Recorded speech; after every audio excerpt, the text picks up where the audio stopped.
Ela pensou que tinha perdido tudo quando foi atirada do autocarro com os seus filhos numa autoestrada escura, mas foi aí que começou o milagre que mudou a sua vida para sempre. O grito do condutor foi seco e impiedoso, a sua voz a ecoar sobre o barulho do motor enquanto as portas se abriam com um assobio. "Fora!" ladrou, como se Sarah Costa e os seus filhos fossem nada mais do que um inconveniente a atrasar o seu percurso. Ela não teve tempo para suplicar ou explicar mais. As portas pesadas fecharam-se com um estrondo e o autocarro arrancou, as suas luzes traseiras vermelhas a encolherem até que se desfocaram no nevoeiro de inverno. Por um longo momento, Sarah ficou parada na beira da autoestrada gelada, a agarrar as mãos das suas filhas como se elas pudessem escapar também. O ar frio mordeu os seus pulmões, cru e punitivo, e a cruel realidade instalou-se. Estavam perdidas. As gêmeas, Leonor e Luísa, encostaram-se ao seu casaco, os seus corpos minúsculos a tremerem em uníssono. Com apenas 2 anos, elas só entendiam o suficiente para sentir medo. Sarah dobrou-se e tentou sorrir, a alisar os seus caracóis castanhos com dedos a tremer. Ela sussurrou que tudo ficaria bem, mas a mentira tremeu na sua própria voz. O seu bolso estava vazio, a sua carteira inútil, agora que o seu ex-marido tinha congelado todos os cartões. Ela tinha juntado o pouco dinheiro que tinha para os bilhetes de autocarro, a acreditar que seria suficiente para as levar para a cidade onde ela podia começar de novo. Mas o condutor exigiu mais, a murmurar sobre lugares extra e sem boleias grátis para crianças.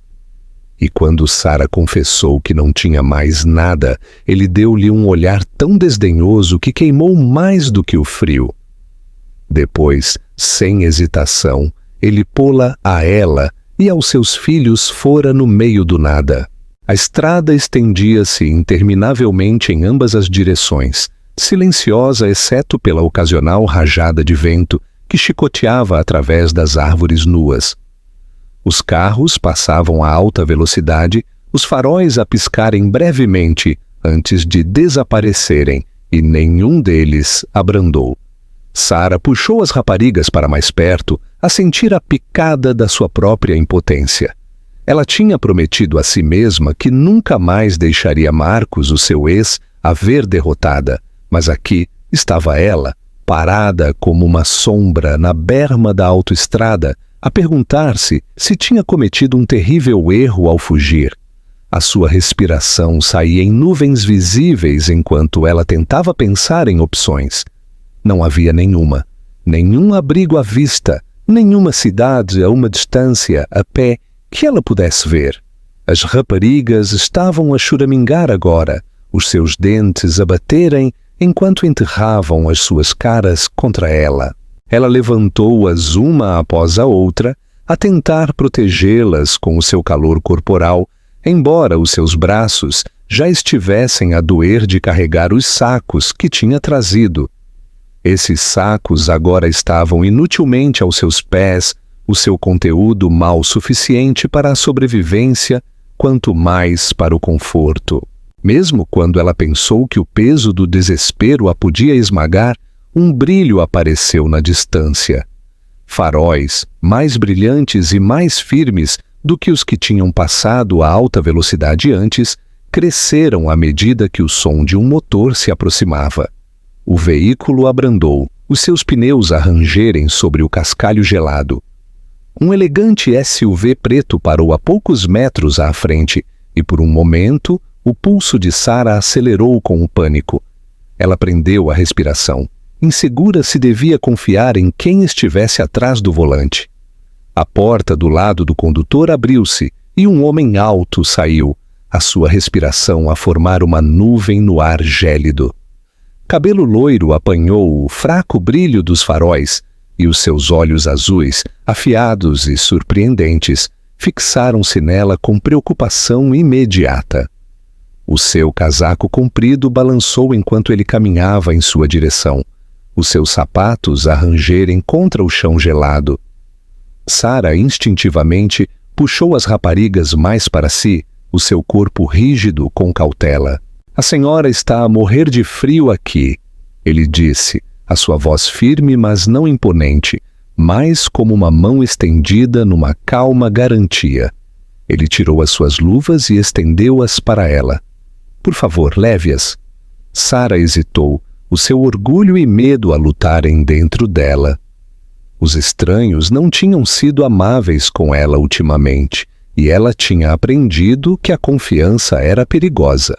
No entanto, ela viu a forma como o seu olhar suavizou quando ele pousou nas gêmeas, como a sua postura se curvou ligeiramente, como se ele estivesse a tentar não as assustar.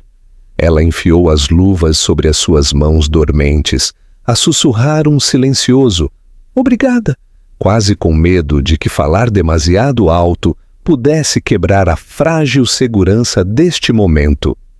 "O meu nome é Eduardo Castro", ele continuou. "Não é seguro aqui, não neste frio, não na estrada. Deixe-me levá-la para um lugar quente." Por um batimento cardíaco, Sara não disse nada, dividida entre o instinto e o desespero.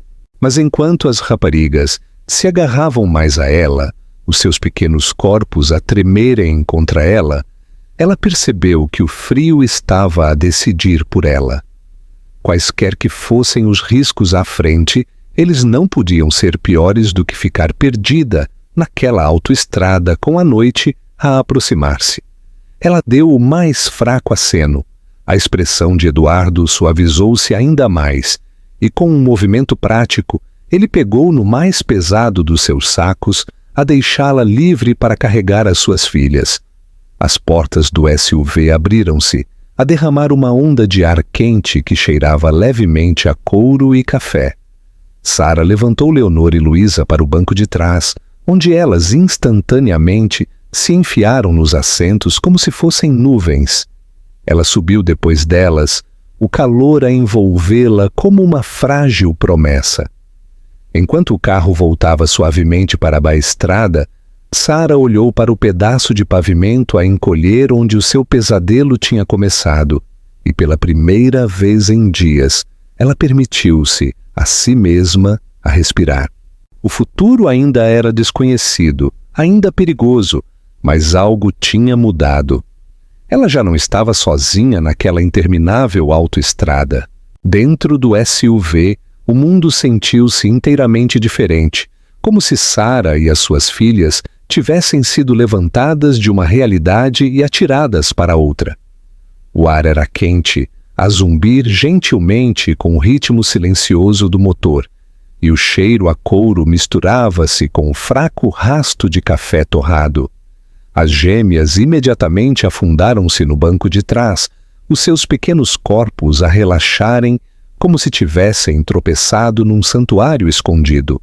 Leonor fechou os olhos quase instantaneamente, o subir e descer do seu peito a abrandar enquanto o sono a reclamava, enquanto Luísa se sentou direita, com os olhos bem abertos, as suas pequenas mãos a chegarem curiosamente para as luzes brilhantes do painel de controlo. Cada botão, cada dial a fascinava, como se ela tivesse entrado numa máquina mágica. Eduardo olhou para trás através do espelho retrovisor, o seu olhar a suavizar-se quando ele viu as crianças. "Há um posto de gasolina não muito longe daqui", ele disse, o seu tom uniforme e tranquilizador, como se estivesse a falar com alguém que ele conhecia há anos. "Vamos parar lá um pouco.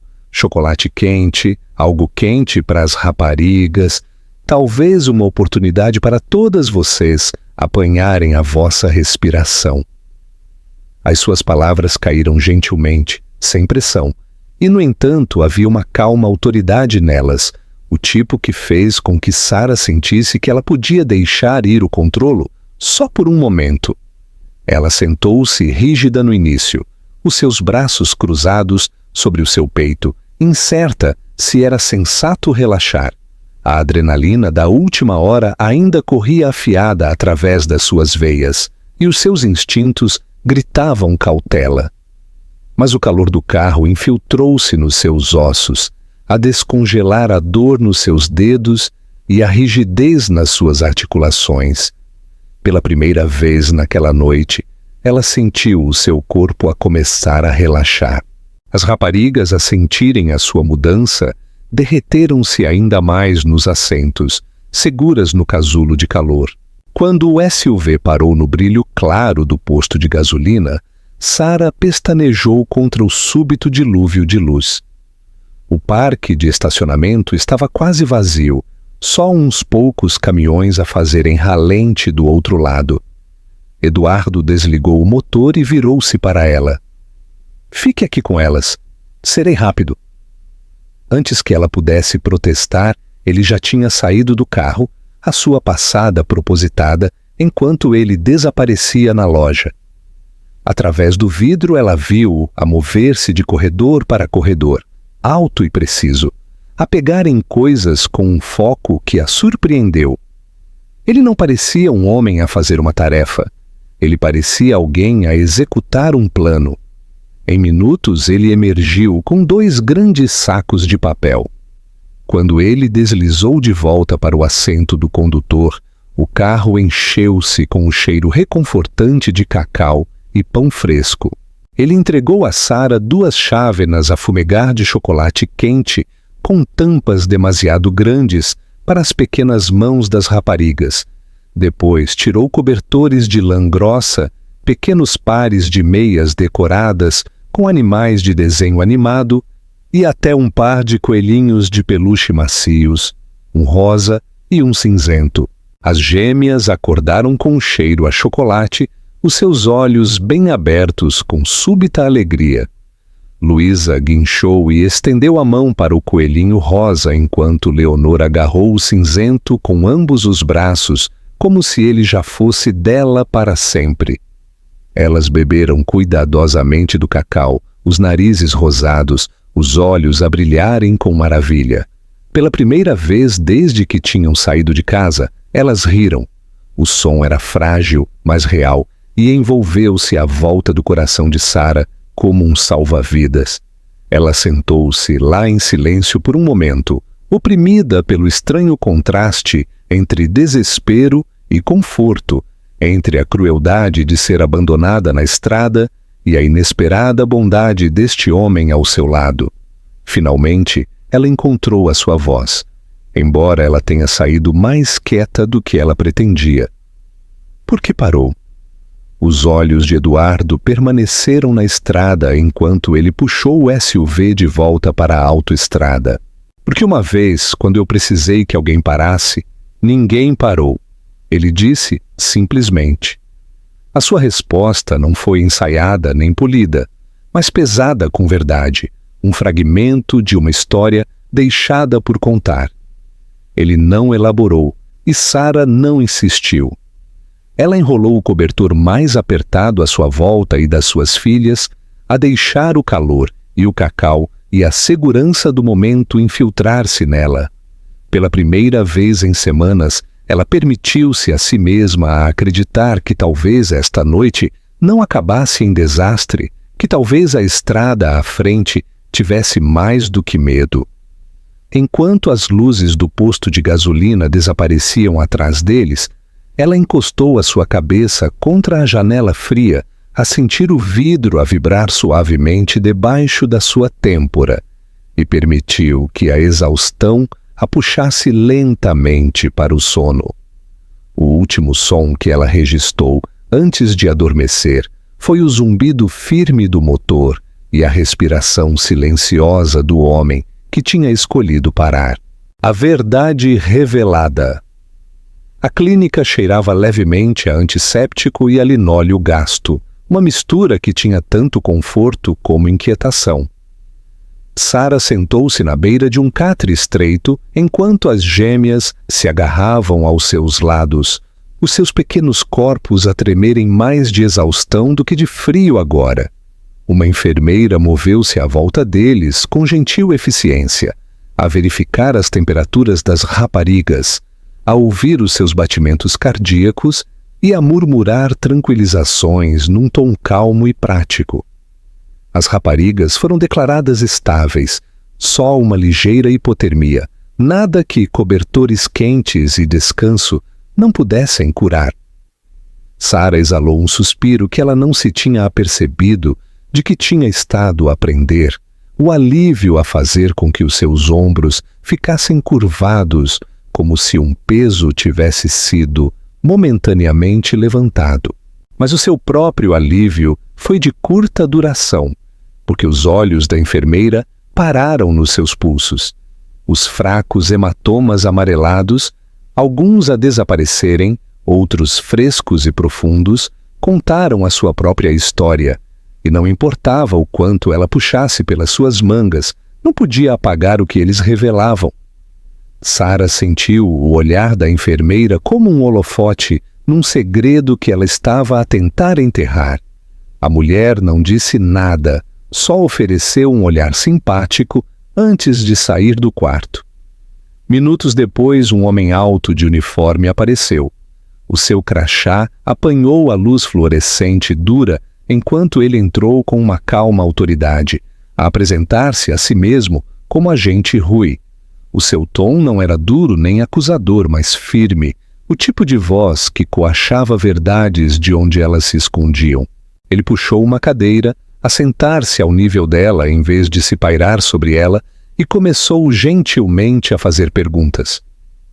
De onde é que ela tinha estado a viajar? Por que ela estava na autoestrada com 2 crianças pequenas no frio gélido? O que a tinha levado a este lugar, a este momento? Sara hesitou, cada instinto a dizer-lhe para ficar em silêncio, para proteger a frágil privacidade que ela tinha construído à volta da sua dor. Mas havia algo na calma paciência do agente que corroeu as suas defesas, e as palavras começaram a derramar-se, hesitantes no início, depois mais rápido, como se uma vez que a barragem rachou, não havia como parar o dilúvio. Ela contou-lhe sobre Marcos, o seu ex-marido, que tinha parecido charmoso e perfeito para o mundo exterior, mas que transformou a sua casa numa jaula. Ela contou-lhe como ele controlava tudo, o dinheiro, as contas, a casa, e como cada tentativa de afirmar a sua independência era recebida com uma fúria gélida. Depois do divórcio, ele tinha usado todas as lacunas legais que ele conseguia encontrar para aprender a congelar os fundos que eles uma vez partilhavam, a ameaçar batalhas judiciais que ele sabia que ela não podia pagar e sempre a recordá-la que ela era impotente. Ela descreveu o medo que vivia no seu peito, a forma como ela tinha passado noites a olhar para o teto, a perguntar-se quando o próximo golpe cairia, quer fosse em palavras ou em punhos. Finalmente, ela explicou a decisão desesperada que a tinha trazido aqui. 2 bilhetes num autocarro, comprados com o último do dinheiro que ela tinha escondido, uma mala cheia com o mínimo, e um plano que era menos um plano do que uma oração. Ela queria só levar as suas filhas para a cidade, a desaparecer na sua anonimidade, a encontrar trabalho e a juntar uma nova vida antes que Marcos as pudesse encontrar. As palavras prenderam-se na sua garganta enquanto ela descreveu como o condutor de autocarro tinha exigido mais dinheiro, como os seus bolsos vazios a tinham traído, e como ele as tinha atirado para fora, como se fossem bagagem, não pessoas. O agente Rui ouviu sem interrupção a sua caneta a mover-se através do bloco na sua mão, mas os seus olhos nunca a deixaram. Quando ela fraquejou, quando a vergonha de falar a sua verdade ameaçou silenciá-la, ele deu um ligeiro aceno, a incitá-la a continuar. Para quando ela terminou, Sara sentiu-se tanto mais leve como mais exposta, como se ela tivesse tirado a última camada de armadura que ela possuía. Quando o agente saiu para apresentar o seu relatório, O quarto ficou silencioso de novo, exceto pelo som da respiração suave das raparigas. Sara baixou o seu rosto para suas mãos, o peso da sua situação a pressioná-la mais forte, agora que ela tinha falado em voz alta. Ela esperou por silêncio, talvez até por julgamento, mas em vez disso, ela ouviu a voz de Eduardo do outro lado da sala. Isto não é culpa sua, ele disse, as palavras claras e firmes.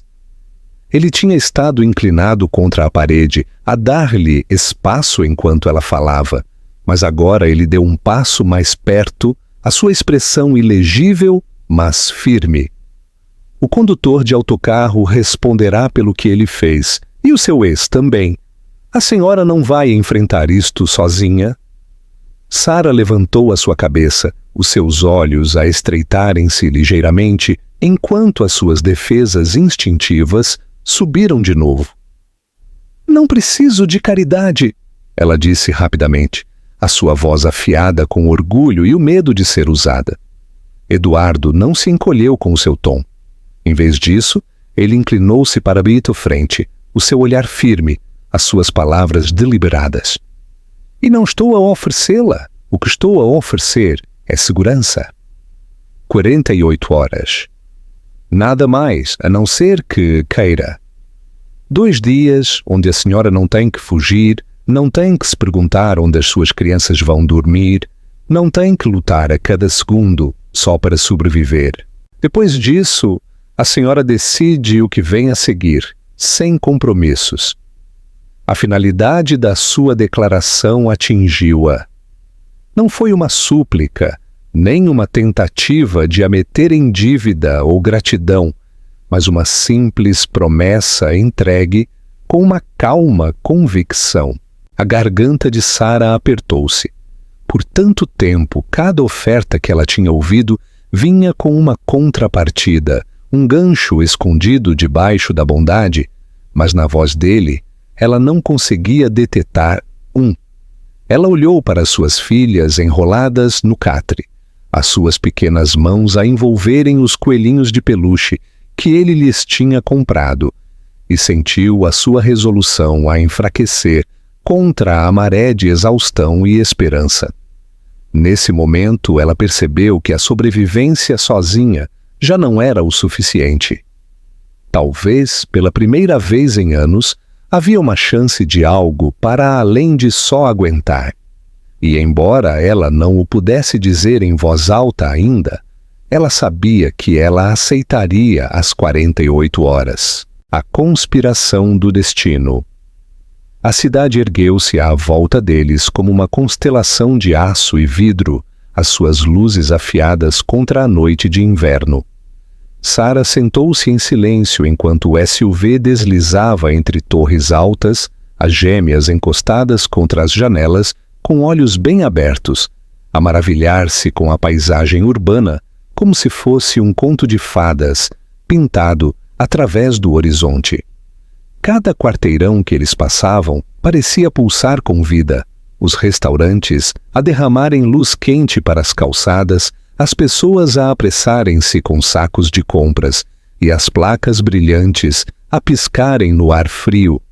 Para Sara, que tinha sido consumida pela sobrevivência por tanto tempo, a cidade parecia tanto intimidante como cheia de promessas impossíveis. Eduardo conduziu sem palavras desnecessárias, a dar-lhe espaço para ver as ruas, como se ele soubesse que ela precisava do silêncio. Quando ele finalmente parou num bairro mais calmo, o ruído da cidade desvaneceu-se. Eles pararam em frente a um edifício modesto, com um brilho quente e dourado a derramar-se do seu átrio. Sara olhou para ele em confusão, insegura do que esta paragem significava, até que Eduardo saiu e abriu a sua porta, a levantar o mais pesado dos seus sacos antes que ela pudesse discutir. Dentro, o edifício cheirava a madeira polida e a um fraco aroma de alfazema, não o cheiro estéril de hotéis que ela recordava de viagens apressadas com o seu ex. O átrio era pequeno, quase caseiro, com plantas em vasos arranjadas de forma arrumada pelas paredes e um sofá de couro gasto perto da recepção. Atrás dela, um homem mais velho cumprimentou Eduardo com um aceno, não com a polidez ensaiada de um empregado a encontrar um cliente rico, mas com a familiaridade de alguém que o tinha visto antes. Era claro que Eduardo não era simplesmente um hóspede aqui. Ele era alguém que pertencia. Eles apanharam o elevador para um andar tranquilo e Eduardo destrancou uma porta para um apartamento mobilado. No momento em que Sara entrou, a sua respiração prendeu-se. O apartamento era simples, mas quente, paredes bege suaves, lençóis limpos dobrados no sofá, uma pequena cozinha abastecida com o básico e, o mais importante, um segundo quarto onde 2 pequenas camas estavam lado a lado, cada uma com lençóis frescos e pequenas lâmpadas em forma de estrelas. Não era luxo, mas era seguro, e para Sara isso sentiu-se mais rico do que qualquer mansão. As gêmeas correram instantaneamente para o quarto, a subirem para as camas e a guincharem pela forma como as pequenas lâmpadas brilhavam quando elas pressionavam os botões. O seu riso encheu o espaço, tão brilhante que quase magoou o peito de Sara ao ouvi-lo. Ela ficou congelada, superada por uma mistura de gratidão e suspeita, a perguntar-se por que este homem que ela mal conhecia faria tanto por ela. Eduardo pousou os seus sacos e colocou um pequeno cartão branco na bancada. Sara pegou nele quase distraidamente, depois parou quando leu as palavras impressas em letras pretas nítidas.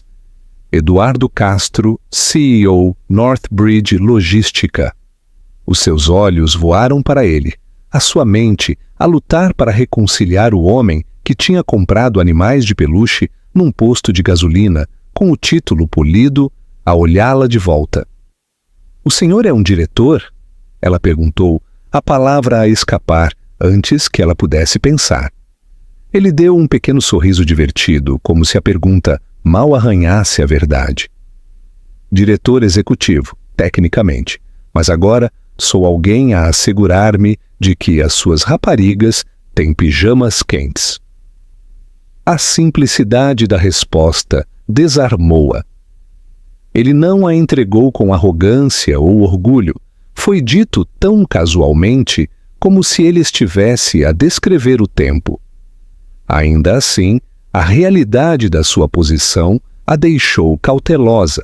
As pessoas como Marcos tinham-lhe ensinado que o poder e a riqueza muitas vezes significavam controlo, e ela não estava prestes a trocar uma prisão por outra. Antes que ela se pudesse refugiar nas suas dúvidas, houve uma batida na porta.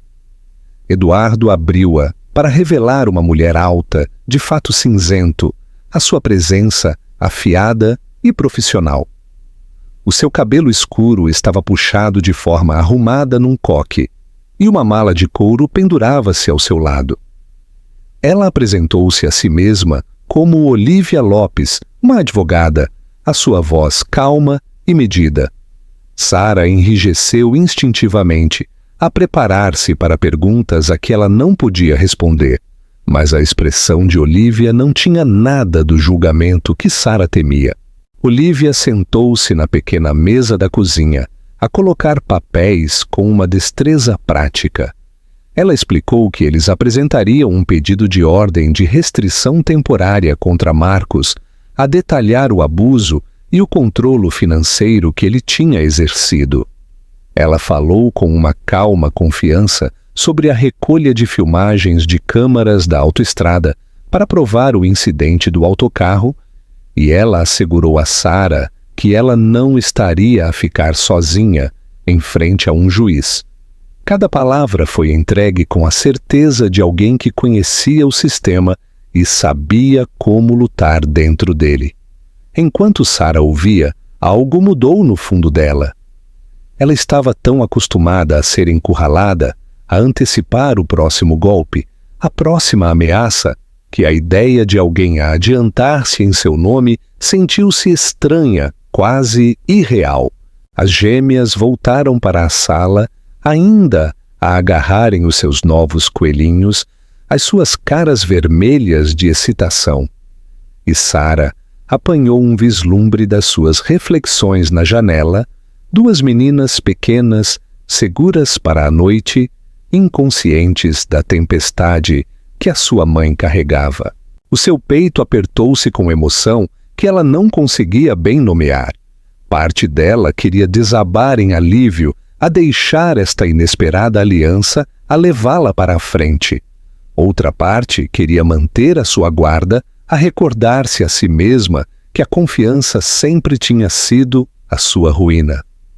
No entanto, enquanto Olivia guardava os seus papéis e Eduardo tranquilamente fazia chá na pequena cozinha, ela percebeu que pela primeira vez em anos ela não estava a calcular a sua rota de fuga. Ela não estava a ensaiar desculpas. Ela estava simplesmente a respirar. Quando Olivia saiu com a promessa de regressar de manhã, Sara demorou-se junto à janela, a ver o brilho da cidade abaixo. Eduardo entregou-lhe uma chávena de chá, os seus movimentos sem pressa, como se ele entendesse que o seu mundo ainda estava a equilibrar-se numa frágil beira.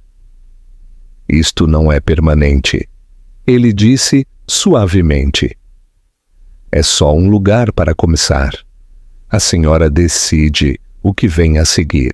Sara segurou a chávena, a sentir o calor a infiltrar-se nas suas mãos, e por um momento ela permitiu-se a si mesma a acreditar que talvez, só talvez, havia um caminho para a frente onde ela não tinha que caminhar sozinha. O caminho para o futuro.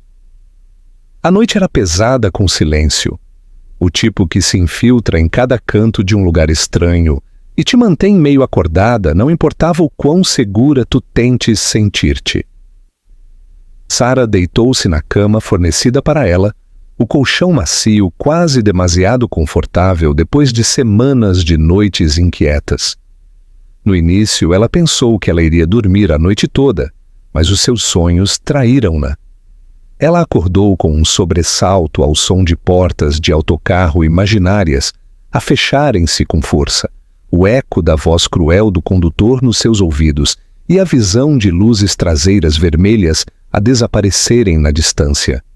O seu peito apertou-se como se ela estivesse de volta à beira da estrada gelada de novo, perdida e impotente, as gêmeas a chorarem aos seus joelhos. Ela sentou-se, a sua respiração instável, e pressionou as suas palmas contra a sua cara até que o tremor abrandou. Do outro lado do apartamento veio uma voz abafada, calma e deliberada. Ela prendeu a respiração para ouvir. Eduardo estava no telefone, o seu tom silencioso para não perturbar ninguém, mas as palavras passaram para a quietude. Ele estava a falar com alguém chamado Graça, claramente a sua assistente, e os fragmentos da conversa alcançaram-na em pedaços medidos. Ele estava a falar sobre autocarros da empresa, sobre regulamentos de segurança, sobre crianças. A sua voz não tinha nada do desprendimento que ela esperava de um empresário, nenhuma fria cálculo sobre lucro e perda. Em vez disso, havia urgência, uma convicção que soava quase pessoal. Novo treino para os condutores. Ele estava a dizer as suas palavras firmes. Lugares prioritários para mães, restrições obrigatórias para crianças. E quero isto implementado imediatamente, não no próximo trimestre. Não esperamos por políticas depois de alguém sofrer. Fazemo-lo agora. Houve uma pausa enquanto ele ouvia. Depois a sua voz suavizou-se ligeiramente. Não me importa qual seja o custo. Nenhuma família devia enfrentar o que eu vi esta noite. Sara puxou os seus joelhos para o seu peito e olhou para o escuro, o peso das suas palavras a pressionar contra as suas dúvidas. Isto não era caridade. Isto não era um homem a dar sobras da sua riqueza para acalmar a sua consciência. Ele estava a reformular algo maior, e ele estava a fazê-lo por causa do que tinha acontecido a ela e aos seus filhos na berma daquela estrada. Isso a inquietou quase tanto como a confortou, porque isso sugeria que o seu pesadelo já tinha mudado o rumo de algo muito para além de si mesma. Pela manhã, o apartamento cheirava levemente a canela e aveia. Quando ela entrou na pequena cozinha, ainda no casaco demasiado grande que alguém tinha deixado para ela encontrou Eduardo ao fogão com as suas mangas arregadas, a mexer aveia num tacho. A imagem era tão inesperada que, por um momento, ela simplesmente ficou a olhar. O CEO, cujo nome estava impresso em cartões impecáveis, o homem cujo fato provavelmente tinha custado mais do que o seu aluguer mensal de volta na vida de que ela tinha fugido, agora estava descalço numa cozinha emprestada a cozinhar o pequeno almoço como um pai comum. As gêmeas estavam sentadas à mesa, as suas bochechas rosadas, a exigirem mais passas com pequenas vozes impacientes. Eduardo respondeu com uma paciência que a surpreendeu, a pôr uma colher de fruta seca nas taças delas, como se fosse a coisa mais natural do mundo. Quando ele notou Sara a observar, ele deu um pequeno sorriso, mas não disse nada, a permitir que ela visse a cena sem a forçar a entrar nela. Ela sentou-se lentamente, a sentir-se desajeitada e estranhamente à vontade ao mesmo tempo, o contraste a puxar por ela de formas desconhecidas. Por um tempo eles comeram em silêncio, os únicos sons o tilintar de colheres e o tagarelar encantado das gêmeas. Finalmente Sara levantou o olhar, a sua curiosidade a pressionar para além das paredes que ela mantinha tão cuidadosamente construídas. Ontem à noite, ela começou, a sua voz hesitante. O senhor disse que ninguém parou por si uma vez. O que quis dizer? Eduardo pousou a sua colher e inclinou-se para trás na sua cadeira. A sua expressão tornou-se distante, como se ele estivesse a procurar por algo enterrado no fundo da sua memória. Eu tinha 9 anos, ele disse depois de uma longa pausa. A minha mãe tinha 2 empregos, às vezes 3. Uma noite, ela atrasou-se a ir buscar-me à escola. Eu esperei na paragem do autocarro, encharcado pela chuva, a agarrar uma mochila que pesava mais do que eu. O autocarro parou, mas quando o condutor viu que eu não tinha a tarifa exata, ele fechou as portas e foi-se embora. Ele olhou para ela então, os seus olhos firmes. Foi uma pequena coisa para ele, apenas um rapaz que podia apanhar o próximo. Mas para mim, sentiu-se como se o mundo não se importasse se eu fosse deixado para trás. Esse sentimento nunca me deixou de todo. Sara ouviu atentamente, os seus dedos a apertarem-se à volta da cerâmica quente da sua caneca. A história dele não era a dela. No entanto, a emoção nela espelhava algo na sua própria vida. As inúmeras vezes que ela tinha sido ignorada, deixada perdida, não numa estrada, mas no seu casamento, em tribunais, em cada lugar onde ela tinha suplicado silenciosamente para que alguém a visse. Ela percebeu então que as ações dele na noite anterior não tinham sido aleatórias. Elas nasceram de uma velha ferida, de uma promessa que ele tinha feito a si mesmo muito antes dos seus caminhos se cruzarem. O Senhor não está a fazer isto por mim. Ela disse lentamente, a realização a assentar como uma pedra no seu peito. O Senhor está a fazê-lo porque sabe como se sente. Eduardo deu um pequeno aceno. Ajudá-la é parte de arranjar algo que esteve partido durante muito tempo. Não só em mim. No mundo. As palavras ficaram entre eles pesadas com honestidade. Sara sentiu a sua garganta apertar. Por tanto tempo, a piedade tinha sido a moeda que os outros tentaram oferecer-lhe, simpatia superficial que se tornou em julgamento no momento em que ela resistiu. Mas isto era diferente. O olhar de Eduardo não tinha piedade, só reconhecimento, como se ele a entendesse de uma forma que ela nunca tinha permitido a ninguém. Pela primeira vez em anos, ela sentiu o mais frágil fio de confiança. Frágil como vidro, mas real.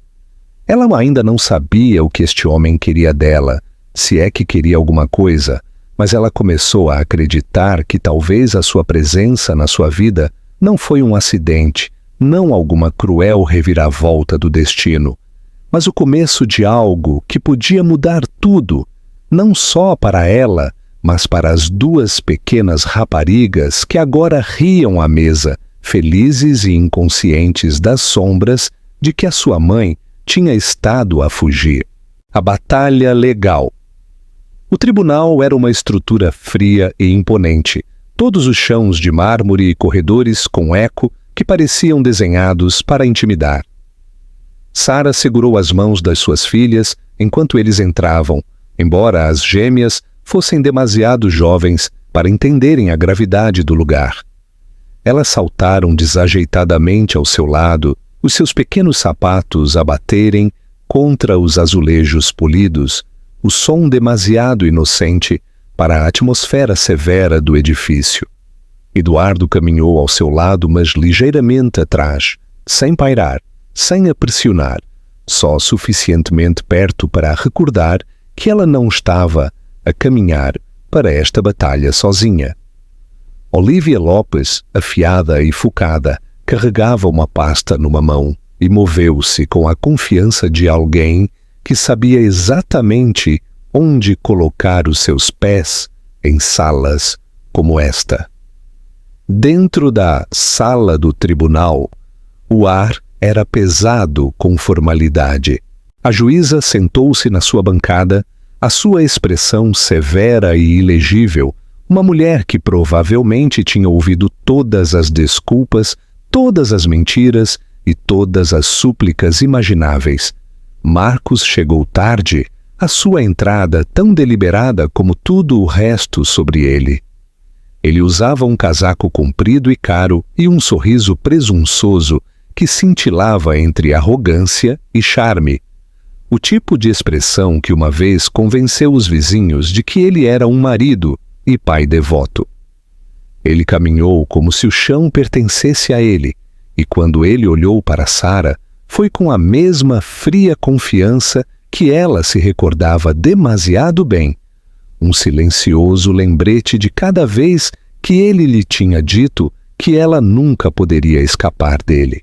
Os procedimentos começaram e Sara sentiu o seu estômago a torcer-se enquanto o advogado de Marcos se lançou numa performance, a pintá-la como instável, irresponsável, incapaz de prover para duas pequenas crianças. Marcos sentou-se com as suas mãos dobradas, a sua voz açucarada, quando ele foi chamado a falar, a descrevê-la como emocional e propensa a exagerar. Ele sorriu para a juíza, como se eles fossem aliados a partilharem uma piada interna, como se ele esperasse que ela ficasse a seu favor, simplesmente porque homens como ele costumavam ter a sua vontade. Por um momento, o peito de Sara contraiu-se, a sua respiração superficial, o peso da sua narrativa a pressioná-la como sempre o tinha feito. Mas depois Olivia levantou-se. Os seus movimentos foram precisos, deliberados, como se ela tivesse estado a preparar-se para este caso, a sua carreira inteira. Ela começou com o incidente do autocarro, a colocar uma pilha de documentos e uma pendrive na secretária da juíza. As filmagens de vigilância da autoestrada mostraram o autocarro a parar, as portas a abrirem-se e Sara a sair com os seus filhos na noite gélida, enquanto o condutor a afastava com um aceno. A declaração escrita do agente Rui confirmou o seu relato, a detalhar o relatório que ele tinha tirado na clínica. A voz de Olivia era calma, mas inflexível, enquanto ela falava de uma mãe deixada perdida, não por causa dos seus próprios fracassos, mas por causa de crueldade e negligência. Depois ela mudou para o controle financeiro de Marcos, a colocar registros bancários que mostravam transferências, levantamentos e o calculado congelamento de contas partilhadas. Ela destacou cada instância com nítida precisão, a mostrar não só o padrão, mas a intenção por trás dele. Isto não é o comportamento de um pai preocupado com o bem-estar dos seus filhos, ela disse ao tribunal, as suas palavras afiadas como vidro. Isto é um padrão de manipulação desenhado para despojar uma mulher da sua independência e forçá-la a depender dele. Isso não é proteção, isso é controlo. Sara viu a expressão de Marcos falhar pela primeira vez, a máscara a escorregar enquanto a sua mandíbula apertava. Ele tentou intervir, mas a juíza silenciou-o com uma mão. Eduardo permaneceu quieto ao seu lado, a sua presença firme, uma âncora silenciosa a mantê-la aterrada, enquanto a fachada cuidadosamente construída do seu ex-marido começou a rachar. Quando a juíza finalmente falou, a sua voz foi firme e inabalável. Ela reconheceu a evidência apresentada, o testemunho do agente Rui e o claro registro de abuso financeiro. Ela decidiu que as crianças ficariam à custódia de Sara e concedeu uma ordem de restrição de 6 meses contra Marcos. A palavra atingiu Sara como uma súbita rajada de vento, a deixá-la tanto tonta como sem fôlego. Por tanto tempo ela tinha se preparado para a desilusão, para outra perda, que o som da vitória se sentiu quase irreal. Enquanto a sala do tribunal esvaziou, Sara caminhou lentamente, os seus joelhos fracos, as suas filhas a puxarem pelas suas mãos, alheias à mudança que acabava de acontecer nas suas vidas. Olívia inclinou-se perto e murmurou: "Está livre, por agora.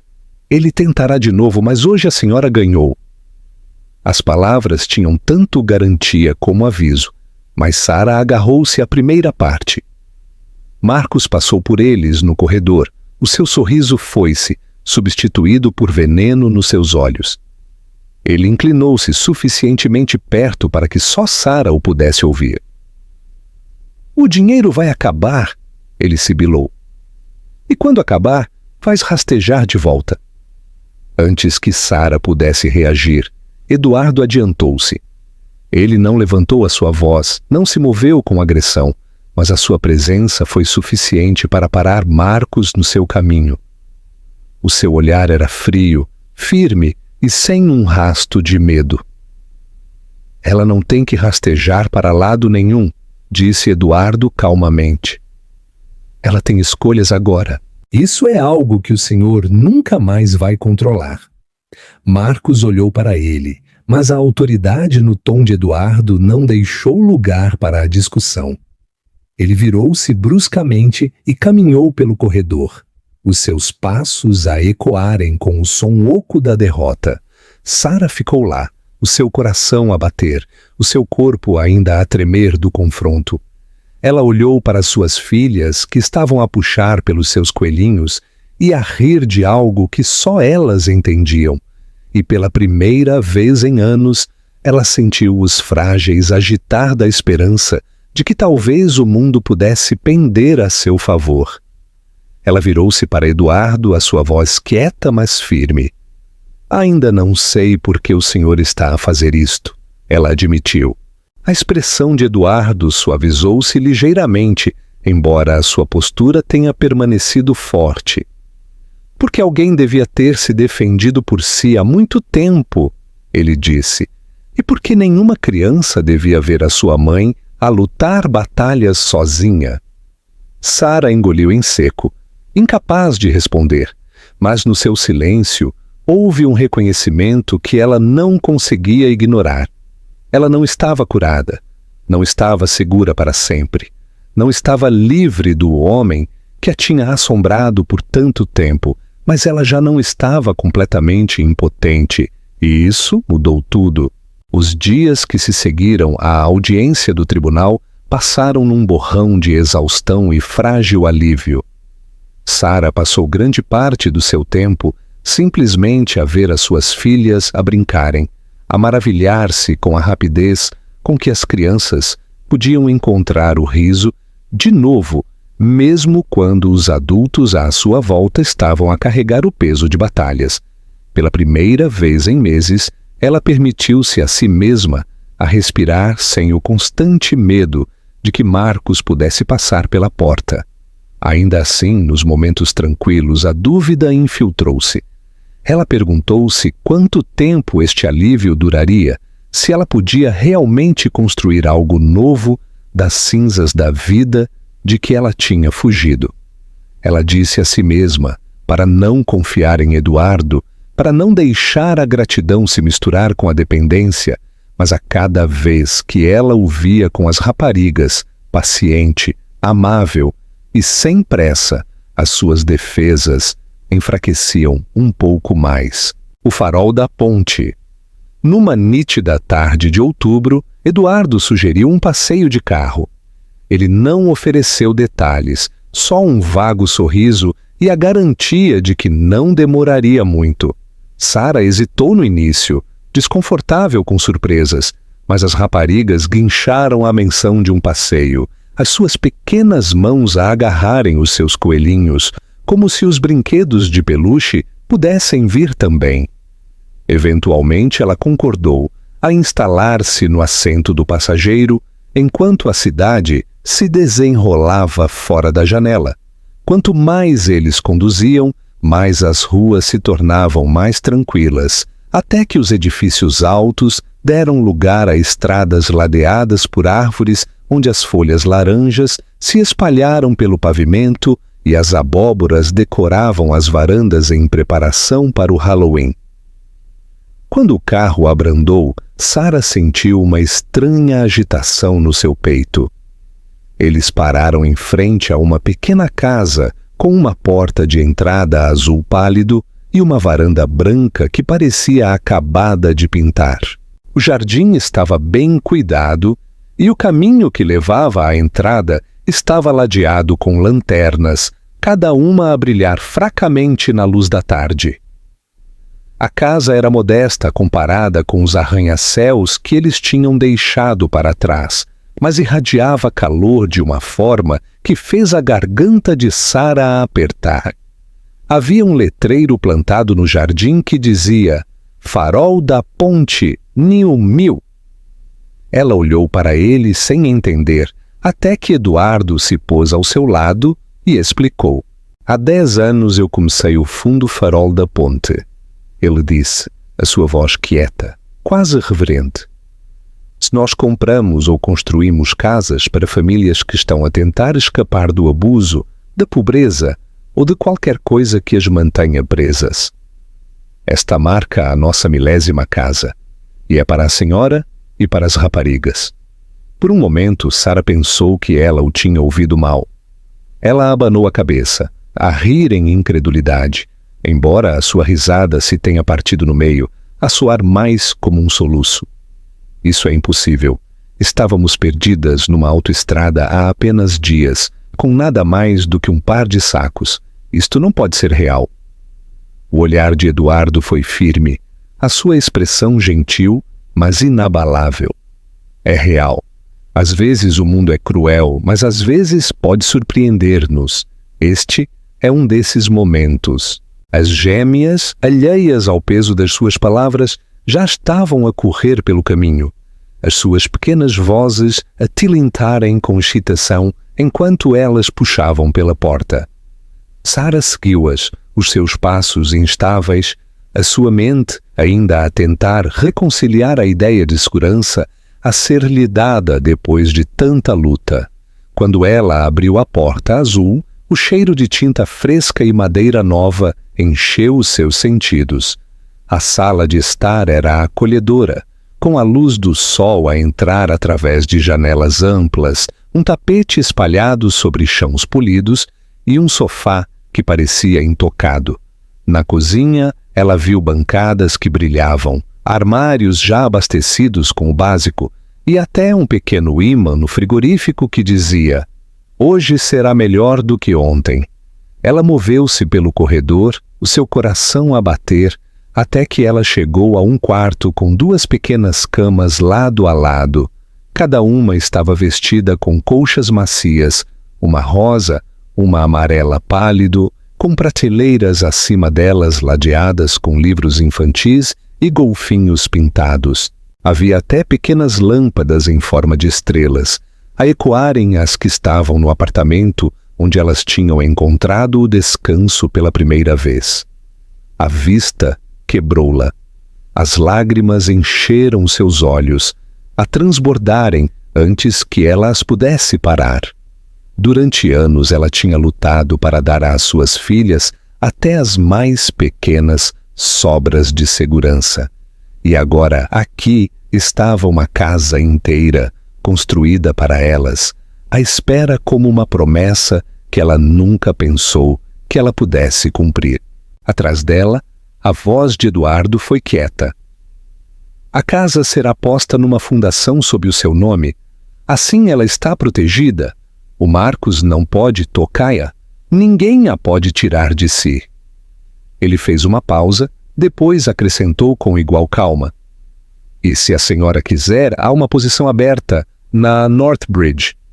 Coordenação de operações. Não é caridade.